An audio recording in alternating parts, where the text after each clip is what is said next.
तो नगर पालिका गदरपुर के ऊपर आरोप लग रहे हैं गंभीर भ्रष्टाचार के। यहाँ हमाम में सब नंगे हैं, जैसा कि हर जगह होता है। फिर क्या कांग्रेस और क्या भाजपा? नगर पालिका गदरपुर के कई सभासद भी सोशल मीडिया पर इस सवाल को जारी कर चुके हैं।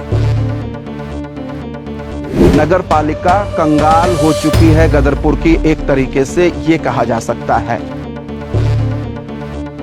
कांग्रेस अध्यक्ष सिद्धार्थ बुसरी के दबाव में ये टेंडर निरस्त किए गए हैं, ये बड़े सवाल हैं।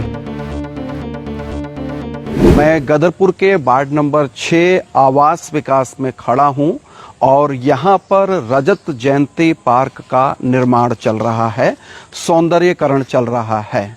आपको मालूम है कि 2 दिन पहले इस पार्क के भ्रष्टाचार का मामला उजागर हुआ था और कल एकाएक नगर पालिका परिषद ने 8 करोड़ से ज्यादा के दर्जनों टेंडर वो निरस्त कर दिए हैं। तो नगर पालिका गदरपुर के ऊपर आरोप लग रहे हैं गंभीर भ्रष्टाचार के, और उन आरोपों की कहीं दबी जुबान पुष्टि नगर पालिका अधिकारी और अध्यक्ष बोर्ड ने भी कर दी है। क्योंकि कौन से ऐसे कारण थे कि एकाएक आपको टेंडर निरस्त करने पड़ते हैं, और इन टेंडरों की जो संख्या है वो 92 है, यानी कि 92 है। तो 92 विकास कार्यों को अचानक क्यों रोका गया? अगर नगर पालिका परिषद गदरपुर भ्रष्टाचार की जद में नहीं है तो उन टेंडर को निरस्त क्यों किया गया? यहाँ हमाम में सब नंगे हैं, जैसा कि हर जगह होता है। फिर क्या कांग्रेस और क्या भाजपा? क्योंकि 2 दिन पहले जोर शोर से कांग्रेस के पूर्व नगर अध्यक्ष सिद्धार्थ बुसरी के द्वारा ये कहा गया था कि वो दमदार तरीके से नगर पालिका गदरपुर के अध्यक्ष मनोज गुंबर मिंटू पूरे बोर्ड अधिशासी अधिकारी के करप्शनों को उजागर करेंगे। कल सिद्धार्थ बुसरी जी बैठे प्रेस वार्ता में जरूर, लेकिन जिस तरीके के आम तौर पर तेवर उनके रहते हैं, जिस तरीके की तथ्यात्मक बात उनकी बातचीत में रहती है, कल वो काफूर थी, कल गायब थी और बिल्कुल हल्की बातें हो रही थी, सतही बातें हो रही थी, लेकिन गंभीर और ठोस बात उस पर चर्चा नहीं हो रही थी कि जो टेंडर आज निरस्त किए गए हैं वो क्यों किए गए हैं। और ये सवाल मैं नहीं उठा रहा हूं, नगर पालिका गदरपुर के कई सभासद भी सोशल मीडिया पर इस सवाल को जारी कर चुके हैं कि भाई जो सही तरीके से टेंडर जारी हुए थे उन टेंडरों को निरस्त क्यों कर दिया गया। मेरा सवाल भी यही है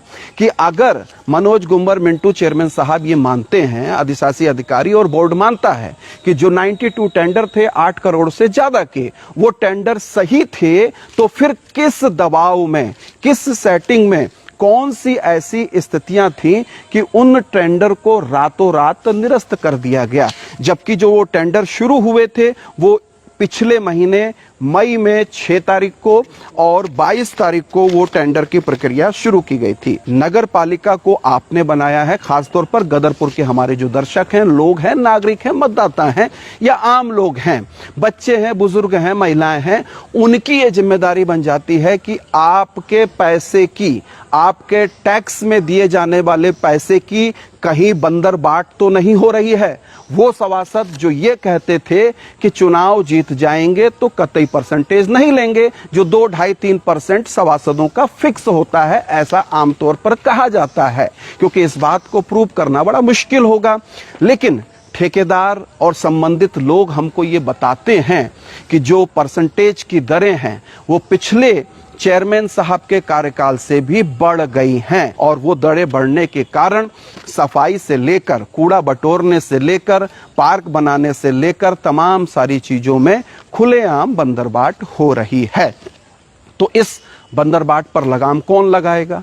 ये आपकी जिम्मेदारी बनती है। हम सिर्फ सच्चाई को सामने ला सकते हैं, जो चल रहा है, घट रहा है, उसको बता सकते हैं। गलत हो रहा है तो उस पर रोक लगाने की जिम्मेदारी भी आपकी बनती है। ये गेट लगा हुआ है और ये इस तरीके की जो है ये ग्रिल लगाकर, लोहे की ग्रिल लगाकर पिलर खड़ा करके इसको 4 दीवारी किया गया है, और यहाँ पर बामुश्किल ये 6 फुट के आसपास या 5 फुट के आसपास की इस तरीके की ये सड़क आप देख रहे हैं, और और इधर संभवतः मुझे लगता है कि पेड़ पौधे लगाए जाने होंगे। और यहाँ पर ये जो हरा भरा एरिया है, इस एरिया में ये घास मुझे ये बताया गया कि कल ही लाकर लगाई गई है, जब करप्शन की बात नए सिरे से परवान चढ़ने लगी थी। और बड़ी बात ये बताई जा रही है कि इस पार्क के सौंदर्यीकरण की बात नहीं, बल्कि इसके नवीनीकरण की बात थी, नए सिरे से डेवलपमेंट की बात थी। तो उसमें जो डीपीआर तय है, उस डीपीआर के मुताबिक काम नहीं हुआ है। अब डीपीआर मेरे पास तो है नहीं, लेकिन मुझे जो बताया गया है कि डीपीआर में क्या क्या चीजें होनी चाहिए, तो वो ये है कि यहाँ पर झरने नुमा चीजें होनी चाहिए थी, जो सौंदर्यीकरण के लिए होते हैं, संभवतः शायद बीच में लगाया भी जाए।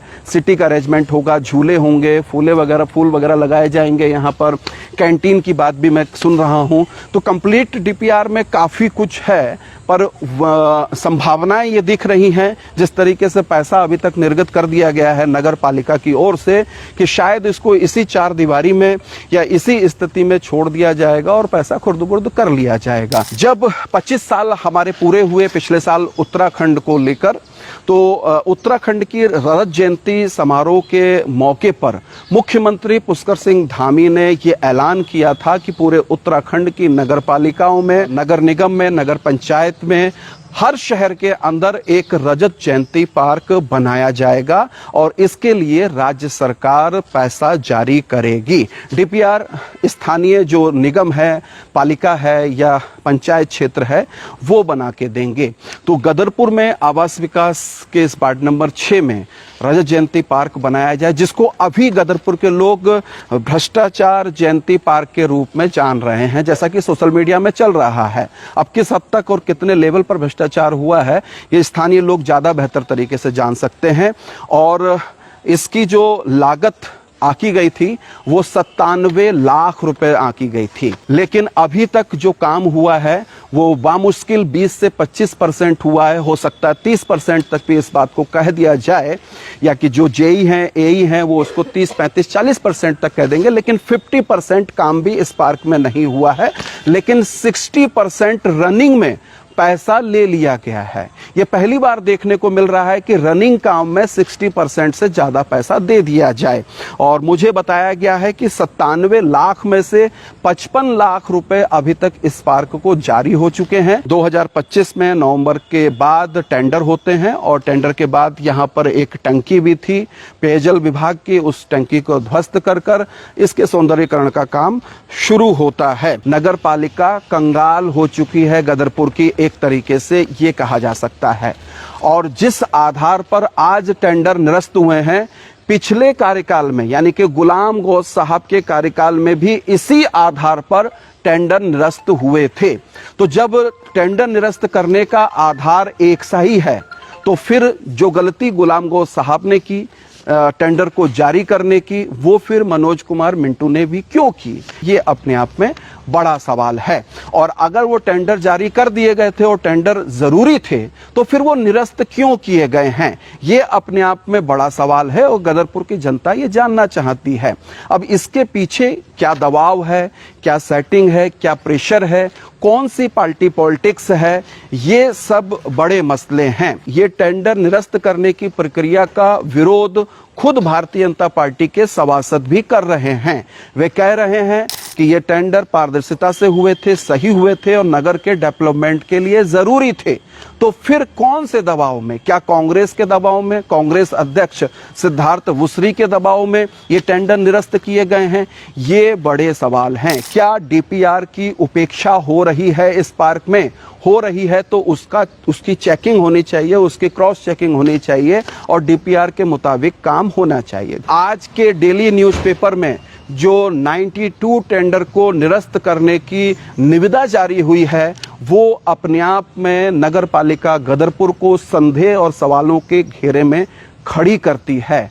तो वो टेंडर क्यों निरस्त किए गए हैं, ये बात क्या चेयरमैन मिंटू साहब, मनोज गुंबर साहब स्पष्ट करेंगे, अधिशासी अधिकारी जी स्पष्ट करेंगे, या बोर्ड मिलकर इस पर कोई सामूहिक स्टेटमेंट देगा? क्योंकि सरकारी पैसा, सरकारी समय का आप दुरुपयोग कर रहे हैं। टेंडर प्रक्रिया में भी निविदा जारी की है, सारी चीजें की हैं, उसमें पैसा भी खर्च हुआ है, समय भी खर्च हुआ है, और आप उसको निरस्त करने की प्रक्रिया में भी जा रहे हैं। तब भी आप सरकारी पैसा यानी कि जनता का पैसा उसका दुरुपयोग कर रहे हैं, समय बर्बाद कर रहे हैं। तो इसकी जवाबदेही निश्चित तौर पर गदरपुर की जनता को लेना चाहिए। सुनने में ये भी आया है कि तमाम सारे नेता सिद्धार्थ बुसरी जी को भी मनाने में लगे हुए थे। तो समझ में यही आता है कि पक्ष और विपक्ष कुछ नहीं, हमाम में सब नंगे हैं, रेवड़ियां बटेंगी, सब में बटेंगी। और हाँ, ये घास आज आई है, इसकी सत्यता भी यही है क्योंकि यहाँ पर ये इस तरीके से रखी हुई है। बहरहाल और परत दर परत मैं आपसे ज़रूर बात करूँगा। तब तक बने रहिए अनसुनी आवाज़ के साथ। अनसुनी आवाज़ के फेसबुक पेज को फॉलो कीजिए, आप हमको इंस्टाग्राम पर भी जाकर फॉलो कीजिए और यूट्यूब पर सब्सक्राइब करना ना भूलिए। इस रिपोर्ट को ज़्यादा से ज़्यादा शेयर कीजिए। नमस्कार।